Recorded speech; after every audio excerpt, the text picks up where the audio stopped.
La cena del Señor. Ese es el tema que hoy te vamos a compartir. Espero que puedas ver el video desde el principio hasta el fin para que entiendas la importancia de este tema que te vamos a compartir el día de hoy. Algunas personas antes de iniciar me han preguntado por qué no predico acerca de la prosperidad, por qué no doy otro tipo de predicaciones. Y mi respuesta es bien sencilla.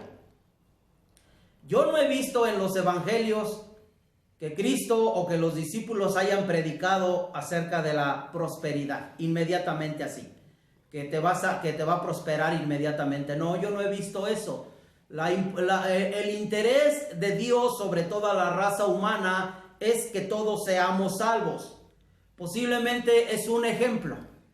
Si yo le comparto de la prosperidad, pero no le hablé del evangelio, el evangelio es para salvación de su alma, y si yo en vez de predicarle del evangelio le prediqué de prosperidad, y si esa persona llega a morir en ese día, sería triste su destino. Es por eso que yo hablo del evangelio, no juzgo, no condeno, no critico a las personas que lo hacen. Ellos sabrán el por qué. Cuando esa persona me hizo esta pregunta, le dije, pues cada persona dará cuentas a Dios. Yo no te puedo decir por qué lo predican así. Pregúntale a uno de ellos. Yo siempre te hablaré del evangelio, porque Dios se interesa en la salvación de las almas, no en que seamos millonarios. Que sí, el vivir la vida cristiana te va a llevar a un orden, como dice en ocasiones mi compañero Ricardo. Ahora vamos a dejar de tomar, vamos a dejar de malgastar el dinero, y por lógica, al ser mejor administrador, te va a rendir más tu dinero, vas a tener paz en tu hogar, ya no va a haber tanto pleito con la esposa, porque ahora estás administrando bien las bendiciones que Dios te da. Es por eso, y porque dice la misma palabra allá en el libro de Romanos. Con este voy a iniciar por esa pregunta que me hicieron. Dice la escritura desde el versículo 14 de Romanos 10:14. ¿Cómo pues invocarán a aquel en el cual no han creído? ¿Y cómo creerán en aquel de quien no han oído? ¿Y cómo oirán sin haber quien les predique? ¿Y cómo predicarán si no fueren enviados? Como está escrito, cuán hermosos son los pies de los que anuncian la paz, de los que anuncian buenas nuevas. Y eso es lo que yo procuro hacer, anunciar las buenas nuevas, y ya la prosperidad, ya si Dios quiere prosperarte, Dios te va a prosperar. Pero yo predico siempre evangelio, palabra de Dios, algo que nutra tu alma, que no vivas de emociones nada más, porque si no viene la riqueza, la prosperidad, después me vas a reclamar a mí. Por eso mejor yo te comparto nada más del evangelio. Vamos a hablar de la cena del Señor después de haber respondido a esa pregunta. Y déjame decirte que a la cena del Señor, lo que el catolicismo conoce como la hostia, la cena del Señor fue instituida por nuestro Señor Jesucristo. Dice allá en el libro de Mateo, en el capítulo 26, versículo 26 al 28, dice así: y mientras comían, tomó Jesús el pan y bendijo y lo partió y dio a sus discípulos y dijo: tomad, comed, esto es mi cuerpo. Y tomando la copa y habiendo dado gracias, les dio diciendo: bebed de ella todos, porque esto es mi sangre del nuevo pacto, que por muchos es derramada para remisión de los pecados. Porque esto es mi sangre, dijo el Señor Jesús, del nuevo pacto, que por muchos es derramada para remisión de los pecados. Ya te he explicado en los temas de doctrina ya elevada, un poquito superior, esto es doctrina primaria, que no se trataba en aquel entonces de que se comieran a Cristo literalmente, o que se bebieran su sangre. Ya te expliqué que comer la sangre y comer la carne y beber la sangre de Cristo es venir a Cristo y creer en Cristo. Eso lo dice la misma Escritura. Ahí encontramos la respuesta a esa duda, a ese interrogante en el Evangelio de Juan, versículo 35. Ahí está esa respuesta. Espero que te sirva como introducción. Entonces, lo que nuestro Señor Jesucristo está diciendo, esto simboliza,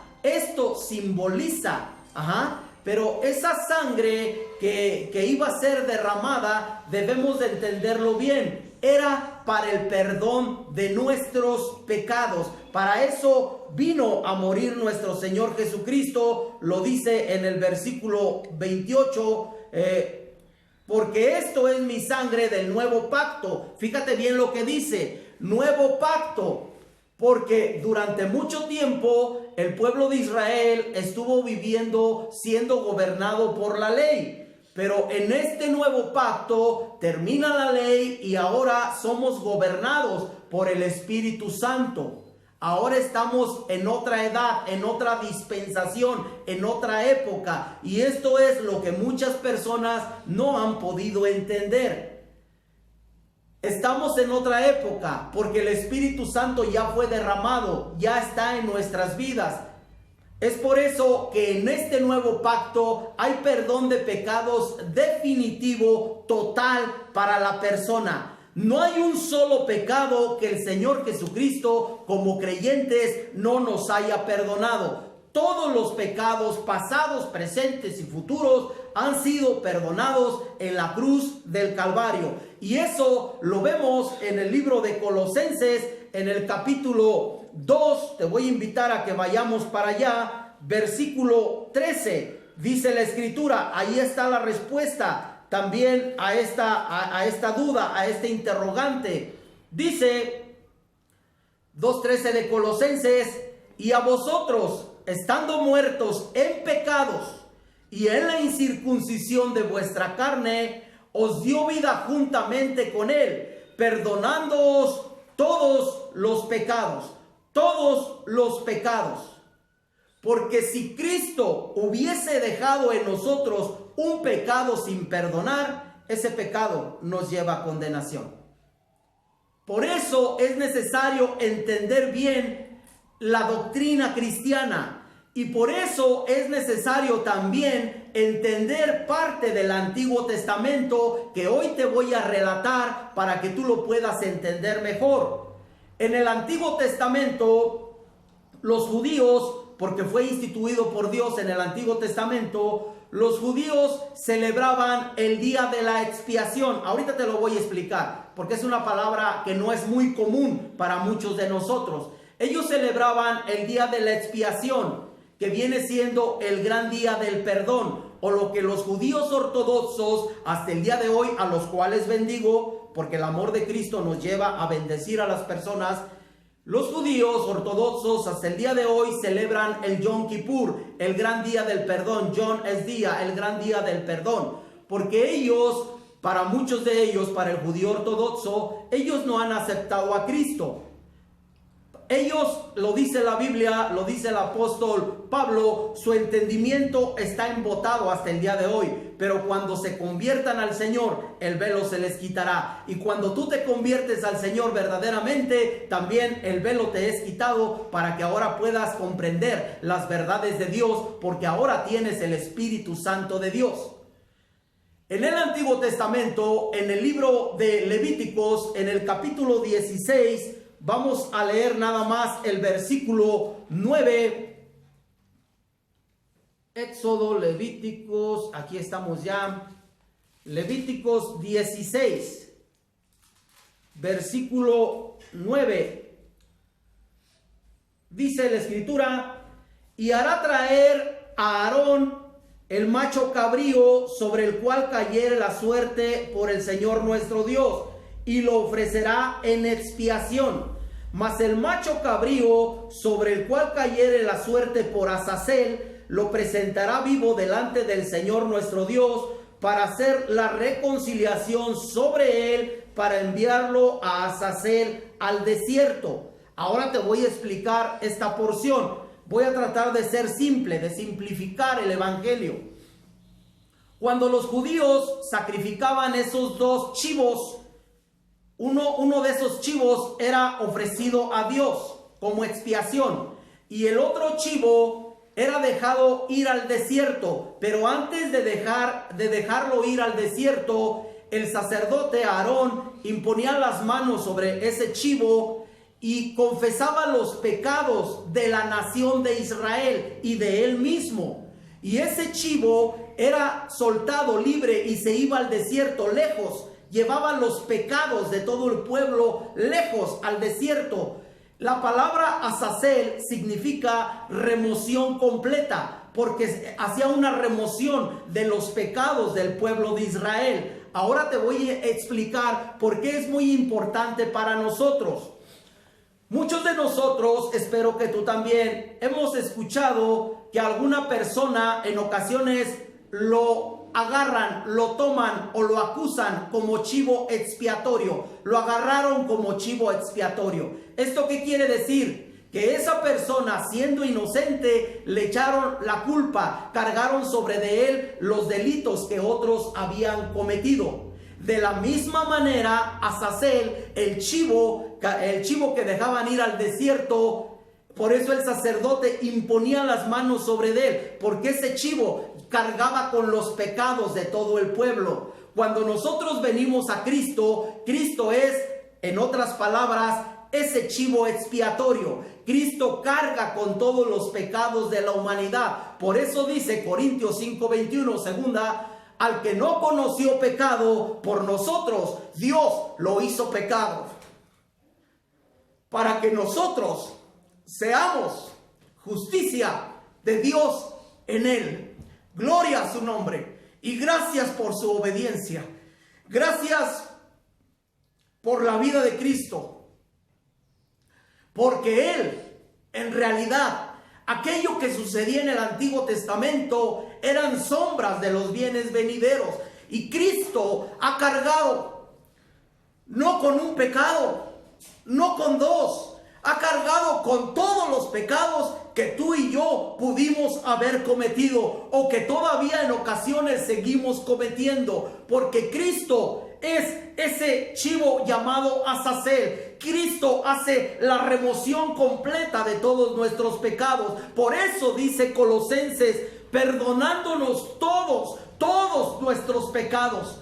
Y cuando una persona escucha verdaderamente el evangelio, comprende lo que Cristo ha hecho por nosotros, su alma se liberta. Su alma, que se define como mente, corazón y emociones, ahora empieza a ser libre y deja de haber temores en él y empieza a crecer su fe, porque la fe viene por el oír la palabra de Dios. Por eso yo comparto evangelio, por eso yo explico el evangelio, porque para eso fui puesto por Dios. No me puse por mí mismo. Hubo un llamado de Dios hacia mi vida y todo lo que Dios me ha dado, de gracia me lo ha dado y de gracia te lo comparto. Espero que sea de bendición esta porción de la Escritura y que tú puedas tener esa confianza de que Dios, por medio de Cristo, te ha perdonado todos los pecados. Por eso Él, cuando instituyó la cena, dijo, esta es mi sangre derramada por todos vosotros para perdón de sus pecados. Porque en el Antiguo Testamento, cuando sacrificaban el chivo, al otro año tenían que sacrificar otro chivo, porque sí era una remoción, pero era una remoción temporal. Ahora en el sacrificio de Cristo es un perdón de pecados definitivo y no temporal. Es definitivo, que nos lleva a la vida eterna. Y como Cristo instituyó la cena del Señor, dice Corintios, te voy a invitar a que vayamos para allá, en el libro de Corintios, en el capítulo 11, vamos a leer únicamente